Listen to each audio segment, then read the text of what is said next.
हाँ जी, कैसे हैं सभी लोग? भी बहुत बढ़िया होंगे। आप लोगों का सभी का जो भी मैंने कंटेंट अपलोड किया है, पे एक बहुत अच्छा रिस्पॉन्स आ रहा है और उसी की बदौलत मैं जो है इस सिलेबस के एंडिंग की ओर अपन चल रहे हैं एंड होपफुली आप लोगों के लिए सभी के लिए ये बहुत बढ़िया रहा होगा। उम्मीद करता हूँ। टॉपिक अपने सेकंड लास्ट टॉपिक है ऑप्टिक्स का। इसके बाद में एटॉमिक स्ट्रक्चर, न्यूक्लियर का, सेमीकंडक्टर का, इसका अपन एक असाइनमेंट और बिल्ड कर देंगे जो आपके लिए काम का होगा। ठीक है? तो क्वेश्चन मैं यहाँ पे ऑप्टिक्स से रिलेटेड क्वेश्चन स्टार्ट करूँगा और तो ऑप्टिक्स का अपने पास में लगभग 20 से 25 सवाल हैं और आराम से अपन इसको सॉल्व करते हैं। कुछ थ्योरेटिकल भी हैं, तो मैं उसमें डायरेक्ट भी आपको थोड़ा सजेस्ट कर दूँगा और कुछ थोड़े से न्यूमेरिकल हैं, तो न्यूमेरिकल को अपन लोग प्रॉपर्ली सॉल्व कर लेंगे, ठीक है? चलो जी, बहुत बढ़िया। क्वेश्चन नंबर 1 से मैं शुरू करता हूँ, ध्यान consider the following statements for all virtual images. Virtual image के लिए अपन लोग एक कंडीशन जो है वो एस्टेब्लिश कर रहे हैं। देखो क्या कह रहा है, कह रहा है these can be seen but can not be taken in screen. बिल्कुल सही बात है। स्क्रीन पे हमेशा वही इमेजेस ऑब्टेन हो सकती हैं जो रियल होती हैं और रियल वो होती हैं जो लाइट रेज के रियल इंटरसेक्शन से जिनका फॉर्मेशन होता है। इसका मतलब ध्यान दो, तो पहला वर्चुअल इमेज को अपन स्क्रीन पे गेन नहीं कर सकते, इसका मतलब सही बात है।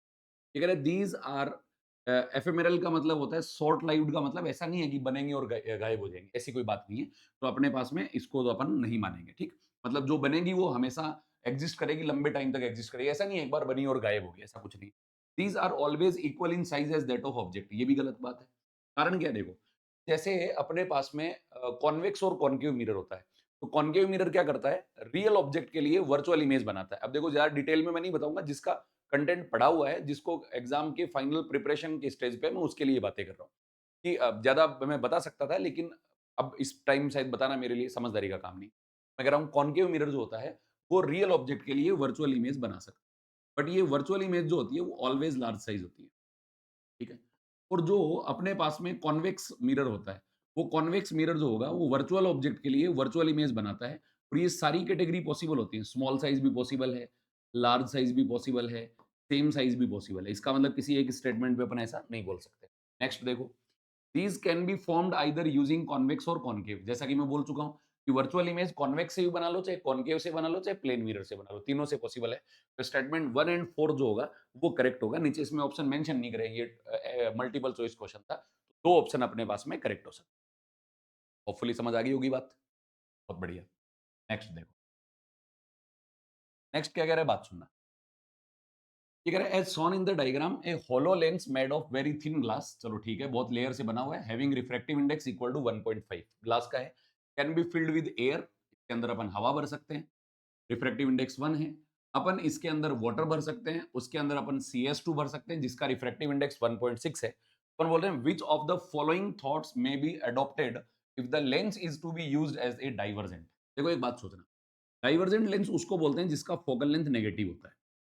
अब देखो, ये जो लेंस अपने को यहाँ दिया गया है कॉनकेव है और कॉनकेव लेंस है, तो मैं इसके लिए अपने यहाँ पे एक लेंस मेकर फॉर्मूला से फोकल लेंथ लिखता हूँ और मान लो इसके अंदर रिफ्रैक्टिव इंडेक्स म्यू एल है और सराउंडिंग वाले का म्यू एस है। तो अपन एक काम करते हैं, 1/FL बराबर, आप लोग जानते होंगे mu L by mu S -1। यहाँ पे अगर मैं इसका रेडियस ऑफ कर्वेचर लिखूंगा तो 1 अपॉन माइनस आ रहेगा, -1 अपॉन इस वाले का रेडियस ऑफ कर्वेचर जो मैं बोलूंगा तो प्लस आ रहेगा। तो मेरे पास में यहाँ से जो रिजल्ट आया उस रिजल्ट को मैं लिखूंगा mu L by mu S -1 और यहां से बन गया मेरे पास में माइनस का 2/r। ठीक है। अब देखो एक बात सोचना, अगर ये वाला रिजल्ट मेरे पास में नेगेटिव आ गया तो ये तो सारा रिजल्ट बोलो किस में कन्वर्ट हो जाएगा, प्लस में। और ये कौन सा लेंस बन जाएगा, कन्वर्जेंट बन जाएगा। इसका मतलब ओवरऑल रिजल्ट नेगेटिव तभी रहेगा जब ये वाला टर्म कैसा है, पॉजिटिव है। और ये पॉजिटिव आने के लिए अपने को क्या करना पड़ेगा, mu L by mu S का वैल्यू मोर देन 1 होना पड़ेगा। और मोर देन 1 तब होगा जब म्यू एल का वैल्यू बताओ किससे ज्यादा आएगा, म्यू एस से ज्यादा आएगा।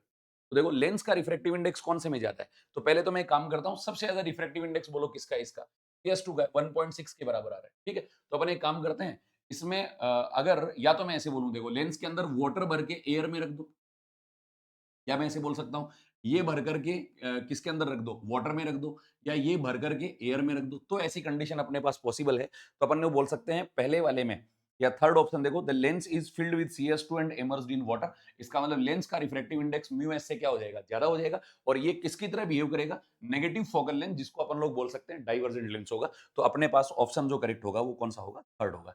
शेप देख करके, डिजाइन देख करके ये पता नहीं करते हैं कि कन्वर्जेंट होगा या डाइवर्जेंट होगा।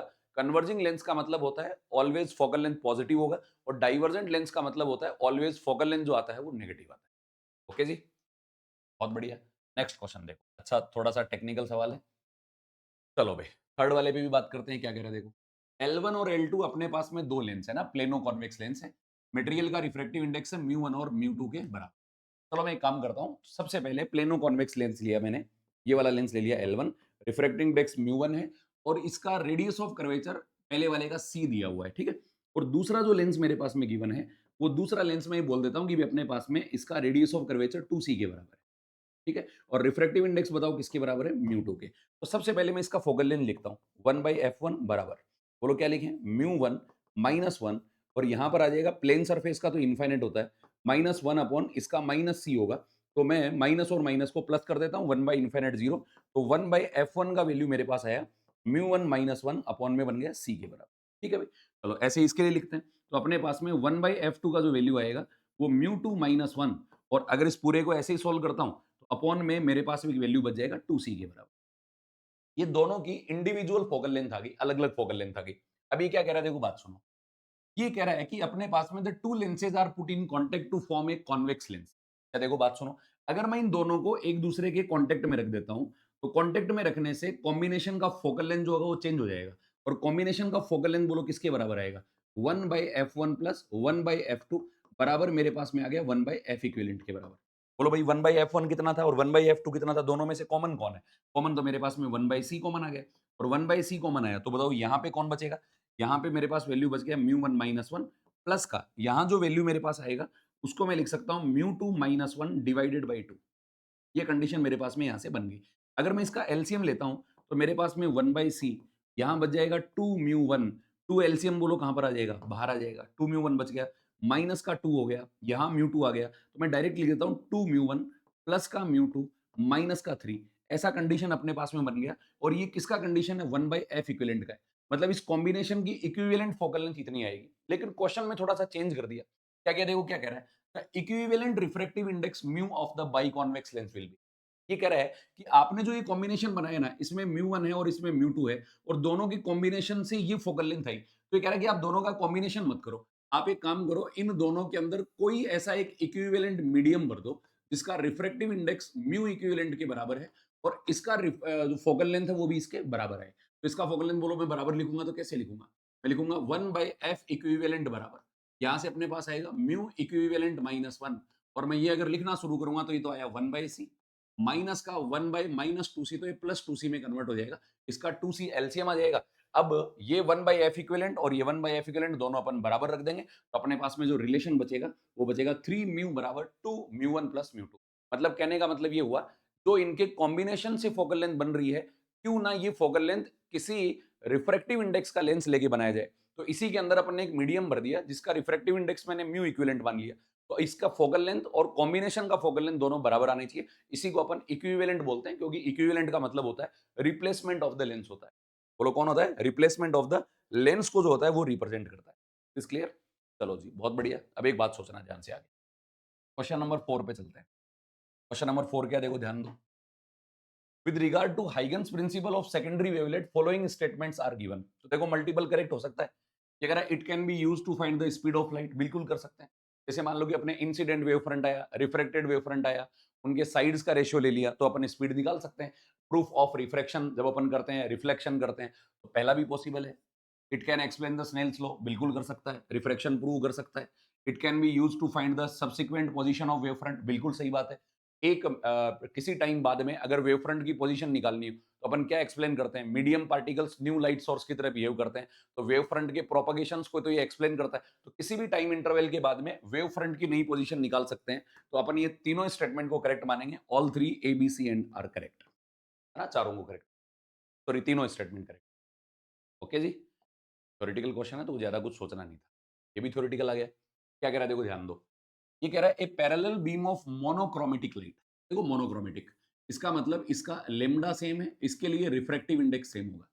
In air is incident on a plane glass slab, which one of the following statement is true in this context. देखो बात सुनो ध्यान से। अगर मान लो मेरे पास में ग्लास स्लैब आया, ग्लास स्लैब आया, तो ग्लास स्लैब पे अगर मान लो पैरेलल बीम ऑफ लाइट को मैं इंसिडेंट करा देता हूँ, मोनोक्रोमेटिक है, तो सबका देखो एक तो एंगल ऑफ इंसिडेंस सेम होगा, और अगर एंगल ऑफ इंसिडेंस सेम होगा तो मैं बोलूंगा इन सब का एंगल ऑफ रिफ्रैक्शन भी सेम आएगा। और अगर एंगल ऑफ रिफ्रैक्शन सेम आएगा तो अपन लोग बोल सकते हैं इसके अंदर ये भी हमेशा कौन सी बीम रहेगी, पैरेलल बीम रहेगी। तो अपने पास में बोल सकते हैं the beam remains parallel inside the glass slab but its direction में चेंज। ये कह रहा है डायरेक्शन तो चेंज होगी भाई, ये पहले इस डायरेक्शन के अंदर जा रहा था, अपने पाथ से डेविएट हो गया, ठीक है। द बीम अंडरगोज डिस्पर्जन, ये तो करेगा ही नहीं, तो अपने पास में मोस्ट प्रोबेबल ये फर्स्ट आंसर जो होगा ये सही हो जाएगा, ज्यादा टाइम में खराब नहीं करूंगा। The beam becomes diverging inside the glass slab, गलत बात है, सारी गलत बात है, तो अपन ये बोल सकते हैं फर्स्ट जो स्टेटमेंट होगा वो अपन इसको करेक्ट मान सकते हैं। चलो भाई, ये कह रहा है देखो parallel beam would always pass through the plane glass slab undeviated. Undeviated कैसे जाएगी, जैसे ही टकराएगी रिफ्रेक्ट हो गया तो पाथ से डेविएशन हो गया ना, और रिफ्रैक्शन में अपन डेविएशन को लिख सकते हैं। अगर ये रेयर से डेंसर मीडियम में जा रही है तो ये डेविएशन अपने पास में आई माइनस आर के बराबर आता है। ये एंगल ऑफ इंसिडेंस बोल दिया, ये इसका एंगल ऑफ रिफ्रैक्शन है, तो डेविएशन जो मेरे पास में आ रहा है डेल, इसका वैल्यू मेरे पास में किसके बराबर है, आई माइनस। देखो थ्योरेटिकल सवाल भी पूछते हैं, शायद आपको इसके लिए भी ध्यान रखना चाहिए। ठीक है जी, बहुत बढ़िया। नेक्स्ट देखो, ये कह रहा था radius of curvature of a convex spherical surface. Convex spherical surface है ना कि लेंस है, ध्यान से पढ़ा करो। इसकी जो रेडियस ऑफ कर्वेचर है वो मेरे पास में 10 सेंटीमीटर के बराबर की, ठीक है भाई। Light from A point source is incident on the surface and it's get refracted into a medium whose refractive index is 1.5। चलो भी ऐसे मान लेते हैं, ये स्फेरिकल सरफेस है, इसके ऊपर से कोई भी लाइट रे इंसिडेंट हुई, इसको अपन बोलेंगे रिफ्रैक्शन बाय स्फेरिकल सरफेस, और इधर का जो रिफ्रैक्टिव इंडेक्स है मैं बोल रहा हूँ 1.5 के बराबर है। Is this clear? तो यहां से जो लाइट रे इस पे जाके टकरा रही है, तो ये ऑब्जेक्ट हो गया, ये इमेज हो गया, ये सेकंड मीडियम हो गया, ये वाला अपने पास में फर्स्ट मीडियम हो गया। म्यू टू जिसमें लाइट रे का रिफ्रेक्शन हो रहा है, तो अपने ये कह रहा है कि जो अपने पास में parallel to the principal axis after refraction where should be the light source be placed on the principal axis. अच्छा चलो भाई, बहुत बढ़िया। ये कह रहे हैं इसके पैरेलल जाएगा आफ्टर रिफ्रैक्शन, है ना।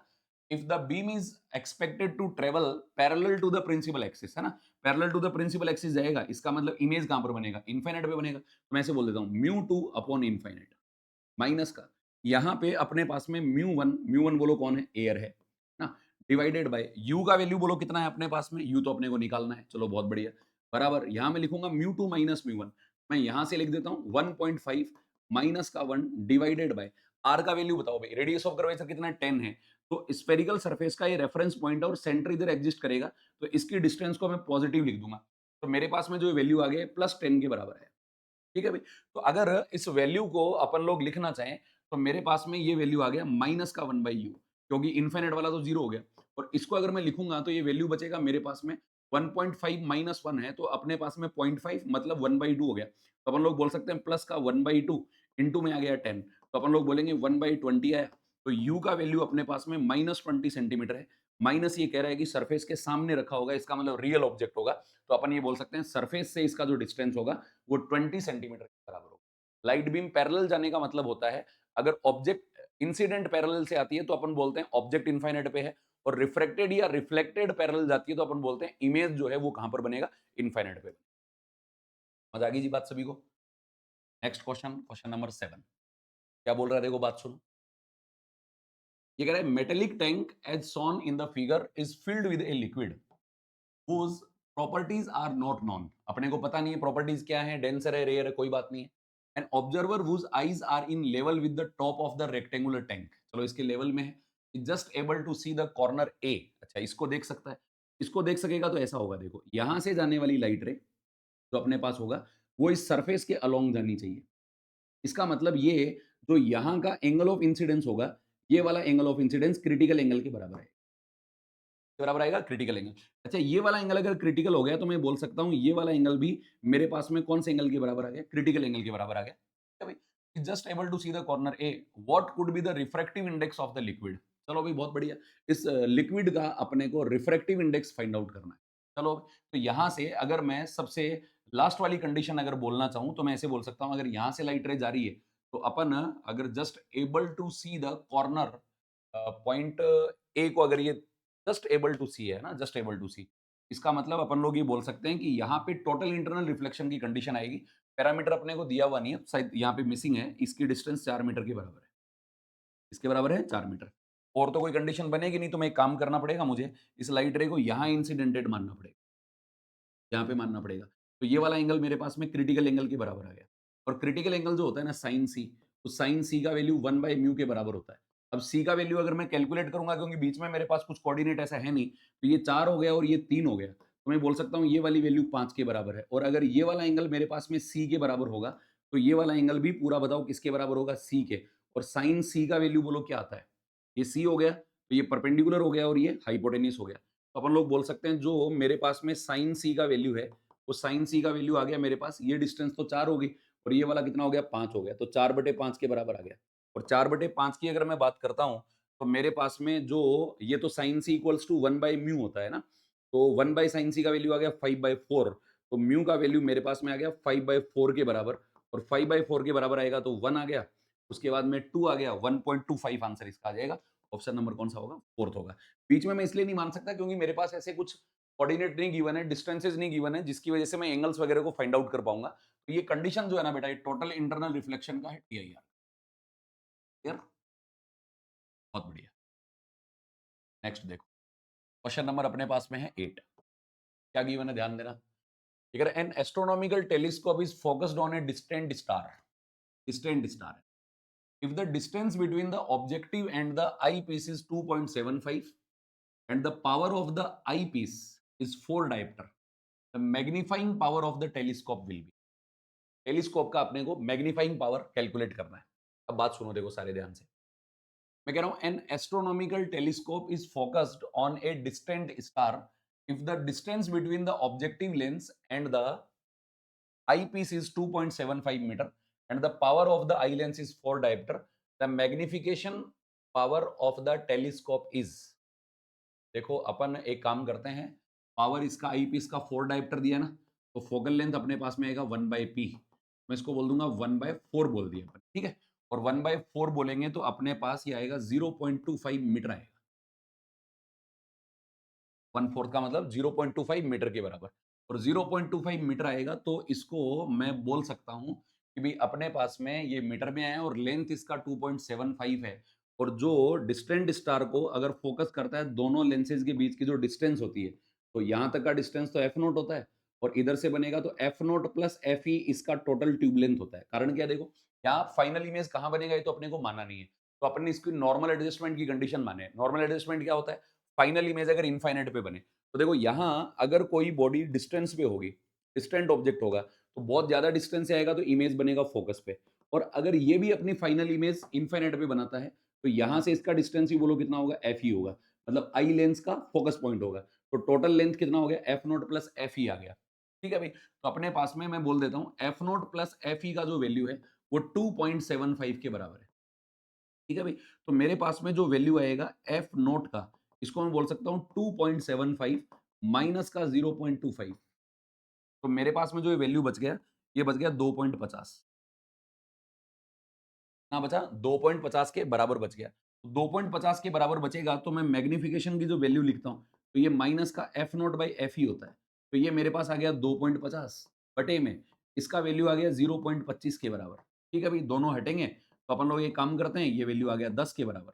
तो फाइनल जो मैग्निफिकेशन होगा वो मेरे पास में 10 के बराबर आएगा।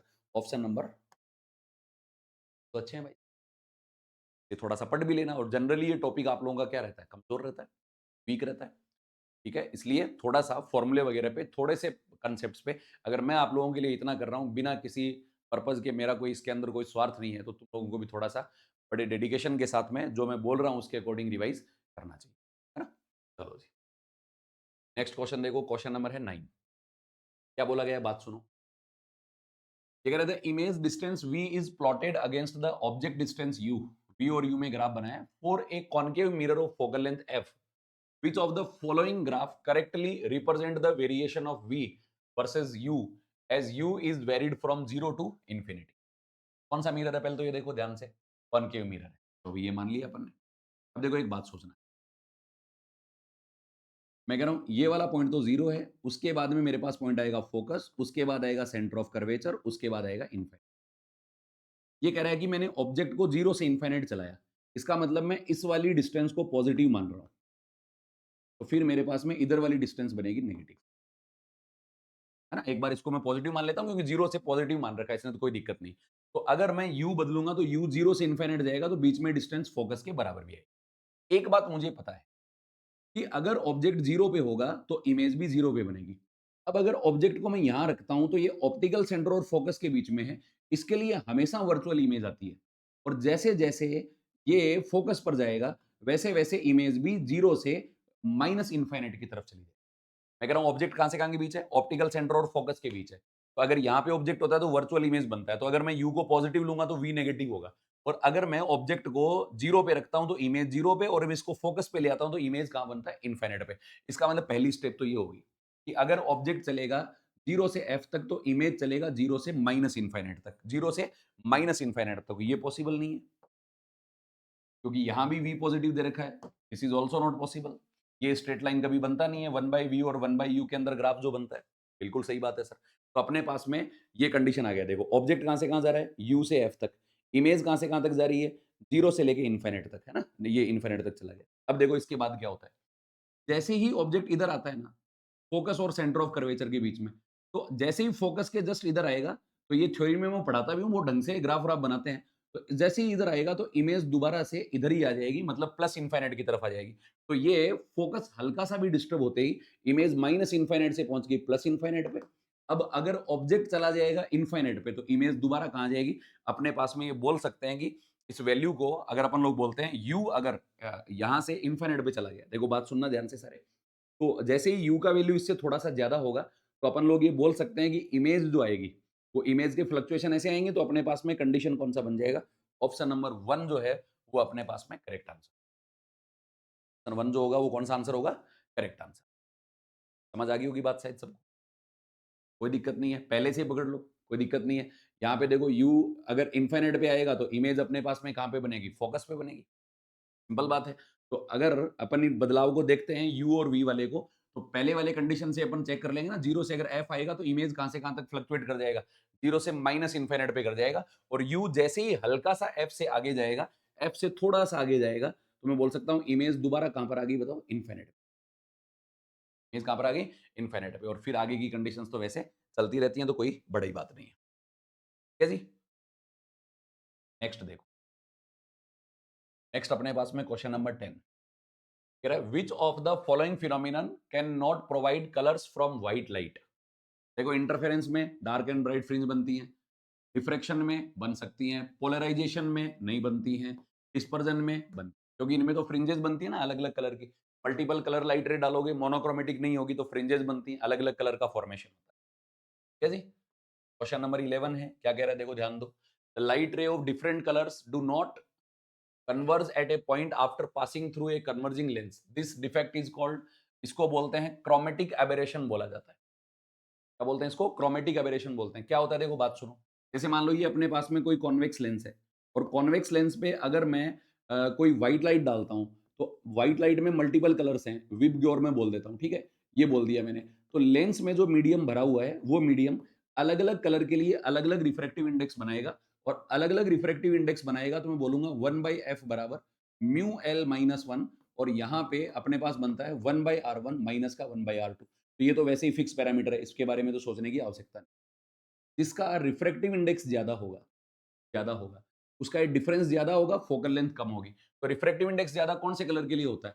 वॉयलेट कलर के लिए होता है। तो फोकल लेंथ सबसे कम किसकी आएगी? वॉयलेट की, और सबसे ज़्यादा किसकी आएगी? रेड की। तो वॉयलेट कलर तो यहीं कन्वर्ज हो गया, रेड आगे जाके कन्वर्ज होगा। तो इसको अपन लोग बोलते हैं क्रोमैटिक एबेरेशन बोलते हैं, और इसको रिमूव किया जाता है लेंसेज के कॉम्बिनेशन से, उसको एक्रोमेटिज्म बोला जाता है। क्या बोला जाता है? एक्रोमेटिज्म। ताकि ये डेविएशन जो आ रहा है, ये डेविएशन मिनिमाइज़ हो जाए और सारे एक ही जगह पे जाके कन्वर्ज हो जाएँ, उसको एक्रोमेटिज्म का कांसेप्ट। क्लियर? चलो जी, बहुत बढ़िया। अभी मैं इतना ही बता सकता हूँ, इससे ज़्यादा बताऊँगा नहीं। अब आगे देखो। ये कह रहा है two coherent sources whose intensities are in ratio 9:1। मैं बोल सकता हूँ I1/I2 बराबर, मेरे पास में आ गया 9:1 आ गया, 9/1 आ गया। तो मैं ये बोल सकता हूँ जो I1 का वैल्यू होगा, वो I1 का वैल्यू 9I2 के बराबर होगा। ठीक है जी, बहुत बढ़िया। ये कह रहा है produce fringes the ratio of maximum intensity to minimum. बोलो मैक्सिमम क्या होता है? Root I one plus root I two का होल स्क्वायर, और मिनिमम बताओ कितना होगा? Root I one minus root I two का होल स्क्वायर। ये कंडीशन आ गया। अब I1 की वैल्यू पुट कर दो, बोलो किसके बराबर है, 9 I2 के। बाकी इसको सोल्व करके अपन आराम से लिख सकते हैं, कोई दिक्कत वाली बात नहीं है, आप खुद से भी कर दोगे, कोई प्रॉब्लम। ठीक है, चलो जी नेक्स्ट क्वेश्चन देखें। क्वेश्चन नंबर है 13। क्या कह रहा है, देखो ध्यान दो। In which of the following the final image is erect. देखो अपने पास एस्ट्रोनॉमिकल टेलीस्कोप इन्वर्टेड बनाता है, कंपाउंड माइक्रोस्कोप इन्वर्टेड बनाता है, सिंपल माइक्रोस्कोप इरेक्ट बनाता है। कैसे बनाता है, देखो ध्यान दो। सिंपल माइक्रोस्कोप में यही होता है, ऑब्जेक्ट को कहाँ रखते हैं, ऑप्टिकल सेंटर और फोकस के बीच में रखते हैं। ऑप्टिकल सेंटर और फोकस के बीच में जैसे ही रखेंगे तो इमेज भी इधर ही बनेगा, और वर्चुअल और इरेक्ट इमेज बनता है, लार्ज इमेज भी बनता है। इसका मतलब ऐसा कौन करता है बताओ, सिंपल माइक्रोस्कोप। देखो थ्योरी में से क्वेश्चन निकाल छोटे छोटे, इसलिए अपने लिए पढ़ना बहुत मस्त है। और मैं आपको हमेशा रिकमेंड भी करता हूं कि अगर ऐसे सेंट्रल पीजीटी लेवल की एग्जाम्स क्रैक करना है तो एनसीईआरटी एनटीए का जो डिफाइंड सिलेबस होता है वो अपने को पढ़ना बहुत ज्यादा जरूरी है। सीबीएसई बोर्ड, एनटीए जो टेस्टिंग एजेंसीज होती हैं वो इन्हीं से ऑर्गेनाइज कर। ये सब मेरे बताने की सवाल नहीं, ज्यादा कुछ। क्लास स्लैब है 10 सेंटीमीटर थिकनेस है, time taken by the slab. देखो अपन ये बोलेंगे थिकनेस इसका 10 सेंटीमीटर है, 10 इंटू 10⁻⁻2 मीटर आ गया। इसमें से अगर लाइट पास करेगी तो लाइट पास करने का मतलब टाइम का वैल्यू बोलो कितना हो गया, डी बाई वी हो गया। डी का वैल्यू कितना है अपने को गिवन है, वी बोलो क्या होता है, सी बाई म्यू, म्यू चला जाएगा ऊपर। तो टाइम टेकन का जो वैल्यू आएगा वो म्यू डी बाई सी के बराबर होगा। ठीक है, आप लोग खुद लिख लेना, म्यू का वैल्यू 3/2 के बराबर होता है ग्लास का।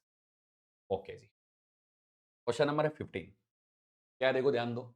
ठीक है, consider the following statements for the real images formed by the spherical mirrors. ठीक है, ये कह रहा है these are formed on the same side of the mirror in the object. बिल्कुल सही बात है। अगर मिरर होगा, इधर ऑब्जेक्ट रखा होगा, लाइट रे रिफ्लेक्ट होके वापस इधर ही आएगी, तो रियल इंटरसेक्शन तो मिरर के सामने ही हो सकता है। इसका मतलब स्टेटमेंट सही है। दूसरा देखो, these can be focused on A screen. बिल्कुल सही बात है, ये अपन पहले भी डिस्कस कर चुके हैं। These are always inverted in nature, ये गलत है। हम क्या बोल रहे हैं, following statements for the real images formed by the spherical mirrors, formed by the spherical mirrors। ठीक है, these are always inverted in nature, ये गलत है भाई।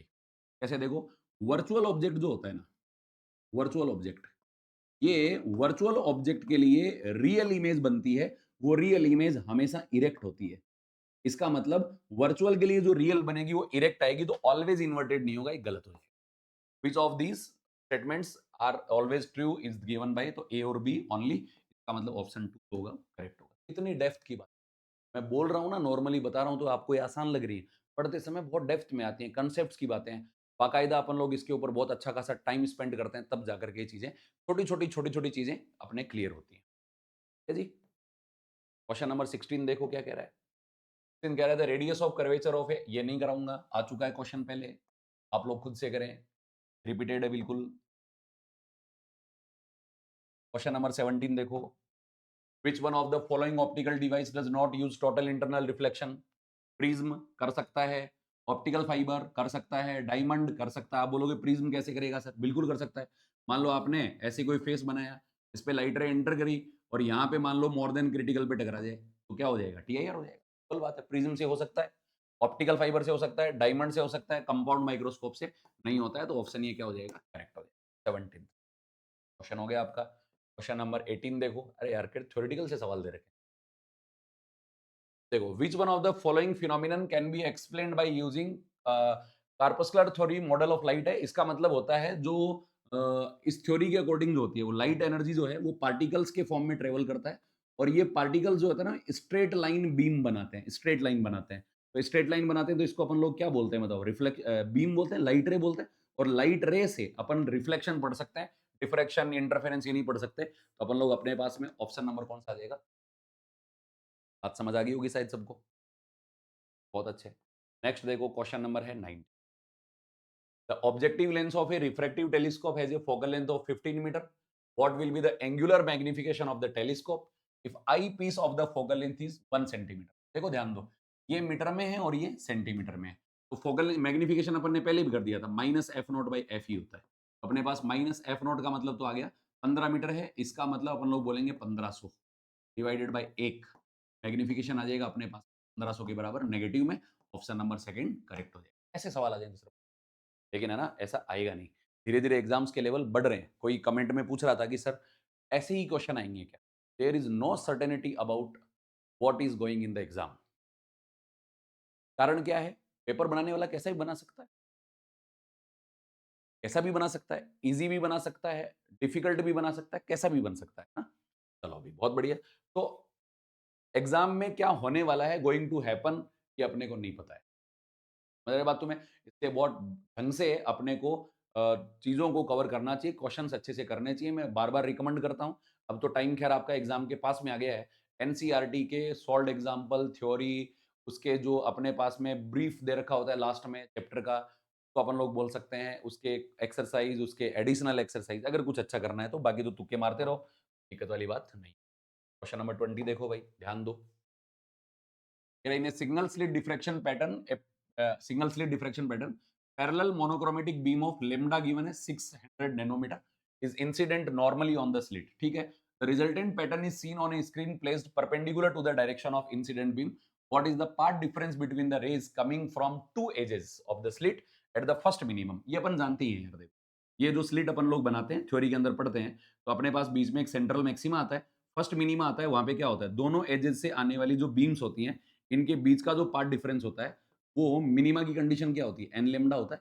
तो अपने पास में फर्स्ट मिनिमम जो बनेगा वो delta X near by equal to lambda होगा, और लेमडा अपने को गिवन है, बोलो कितना होता है, 600 नैनोमीटर के बराबर। तो अपने पास ऑप्शन 1 जो होगा वो करेक्ट आंसर है जी। क्वेश्चन नंबर 21 क्या कह रहा है, देखो ध्यान दो।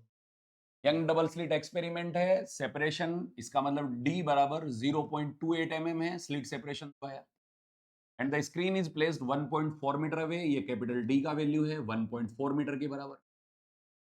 The distance between the fourth bright fringe and the central bright fringe, देखो ये तो हो गया सेंट्रल, ये मैं बोल देता हूं फोर्थ ब्राइट है, इसका पोजीशन निकालते हैं वाई से, तो याद करो, बोलो क्या आता है अभी, N lambda D by D. मैं आपको इसके बारे में क्या ही बताऊंगा यार। एन का वैल्यू बोलो कौन आ गया, फोर्थ आ गया, फोर रख दो, लेमडा दिया हुआ है, कैपिटल डी दिया हुआ है, स्मॉल डी दिया हुआ है। अच्छा, वाई एन क्या कह रहा है ये, fourth bright fringe is measured as 1.2 centimetre. अच्छा, वाई दिया हुआ और लेमडा पूछा गया है, कोई बात नहीं, लेमडा का वैल्यू बोलो कितना आ जाएगा, Y N into D divided by N into D के बराबर। वैल्यूज रख दो, इससे अपन किसका वैल्यू निकाल सकते हैं, लेमडा का, आसानी से निकाल दोगे। फॉर्मुला बेस्ड क्वेश्चन है, कुछ ज्यादा मैं इसको टिपिकली एक्सप्लेन करूं ऐसा कुछ नहीं है, शुरुआत के क्वेश्चन अच्छे थे। ठीक है जी, ओके जी। क्वेश्चन नंबर 22 देखो, अब इसमें क्या बताना है आपको, आप आराम से कर सकते हो। The phase difference phi and the part difference are related as, ठीक है ना, पार्ट डिफरेंस और फेज डिफरेंस में क्या रिलेशन होता है, तो आपको ध्यान होगा, तो डेल्टा एक्स बराबर जो होता है, डेल्टा एक्स बराबर जो होता है, या फेज डिफरेंस जो होता है, डेल्टा फाई जो होता है, उसका फॉर्मूला होता है 2 पाई बाई लेमडा इंटू में delta x, pi by lambda into में डेल्टा एक्स के बराबर।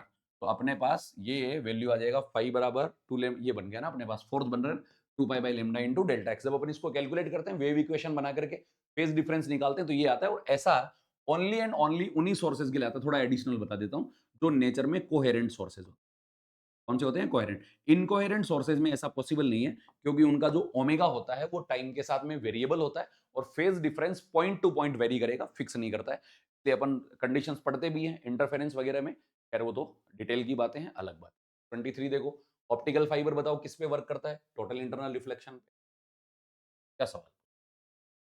24 देखो, क्या दिया हुआ है, मतलब एन एयर कोड सॉलिड, अरे ये ईएमआई का सवाल कहां से आ गया भाई, ईएमआई में ये तो बता चुके हैं वैसे बहुत बार। तो इंडक्टेंस का जो फॉर्मूला आता है 1/2 म्यू, सॉरी, जो अपने पास इसका फॉर्मूला आया था म्यू नॉट, अगर वैल्यू लिखा हो अपन ने, और साथ में एन स्क्वायर वी आया था, तो वी को अपन लोग ए इंटू एल लिख देते हैं। 2-3 सवाल आ भी गए पहले, कोई बड़ी बात कर सकते हैं। चलो जी, नेक्स्ट क्वेश्चन देखो, शायद होपफुली लास्ट है, के बाद तो होगा नहीं। हाँ, 25 क्वेश्चन, ध्यान से सुनो। Yeah, in compound microscope, the focal length of objective and eye lenses are 1.2 and 3 centimeter respectively. If the object is put 1.25 centimeter away from the object lens, the final image is formed at infinite. चलो ये तो ठीक बात है, infinite पे बन गया अपने पास। The magnifying power of the microscope will be, देखो ऐसे करो इसको, मैग्नीफाइंग पावर, ये दो बना। अपने पास में यहां का जो ऑब्जेक्ट रखा था, देखो तरीका बताता हूं, सॉल्व कर लेना। डिस्टेंस बोलो कितना है, 1.25 सेंटीमीटर के बराबर। फोकल लेंथ कितना है इसका, 1.2 सेंटीमीटर, ठीक है। तो इससे लिए अपन फॉर्मूला लगाएंगे 1/v not minus 1/u not बराबर 1/f नॉट, ठीक है। तो 1 बाय वी नॉट तो मुझे निकालना है। माइनस 1 सॉरी यहाँ आएगा मेरे पास में माइनस 1 बाय यू नॉट बोलो कितना है? माइनस का 1.25 बराबर 1 अपॉन फोकल लेंथ बोलो कितना है अपने पास में? प्लस का 1.2। अब ध्यान से देखो, तुम्हारे पास में यहाँ से वी नॉट आ जाएगा और अगर वी नॉट आ गया, तो इस लेंस का मैग्निफिकेशन मेरे पास में आ गया। बताओ एम बराबर बोलो किसके बराबर होगा? V naught by U naught उल्टा बनेगा। V naught by U naught बोल दिया, ठीक? अब अगली बात देखो। ये जो अपनी इमेज बनाएगा, वो इमेज बनाई मान लो इसने वी नॉट पे। और ये जो अपनी फाइनल इमेज बना रहा है वो इनफाइनाइट पे। तो ये वाली जो डिस्टेंस मेरे पास में होगा वो एफ ई के बराबर होगा और फाइनल इमेज इनफाइनाइट पे बनता है। तो माइक्रोस्कोप में सिंपल में कंपाउंड में अपन पढ़ते हैं, अगर कोई लेंस ऐसा करता है तो उसका मैग्निफिकेशन डी बाई यूई होता है। याद करो सिंपल माइक्रोस्कोप में। तो यूई बोलो किसके बराबर है? एफ ई के। मतलब ये इमेज इसके लिए ऑब्जेक्ट का काम करेगी और ऑब्जेक्ट बताओ इससे कितनी डिस्टेंस पर है? एफ ई पर है। तो एम का फॉर्मूला मेरे पास में डी बाई एफ ई के बराबर आ गया। तो नेट मैग्निफिकेशन जो आएगा वो इन दोनों का प्रोडक्ट होगा। तो V naught by U naught into में डी बाई अपने पास में कितना आ जाएगा? F E. डी का वैल्यू बोलो कितना होता है? 25 सेंटीमीटर होता है। एफ ई बोलो कौन है यहाँ पर? फोकल लेंथ के बराबर है।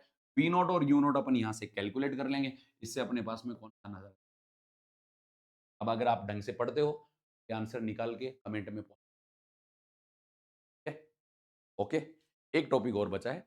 मेरी तरफ से किया हुआ कमिटमेंट मैं पूरा कर दूंगा। आप कितना कर पाते हैं आप पे डिपेंड है। बात समझ आ गई? अपन ने यूं ही शुरुआत करी थी। आप सोचो कितना आपको शायद हो सकता है इस चीज ने आपके लिए रूटीन क्रिएट कर दिया हो। ठीक है? नहीं किया है तो आपको शायद इसको शॉर्ट में रिवाइज कर लेना चाहिए।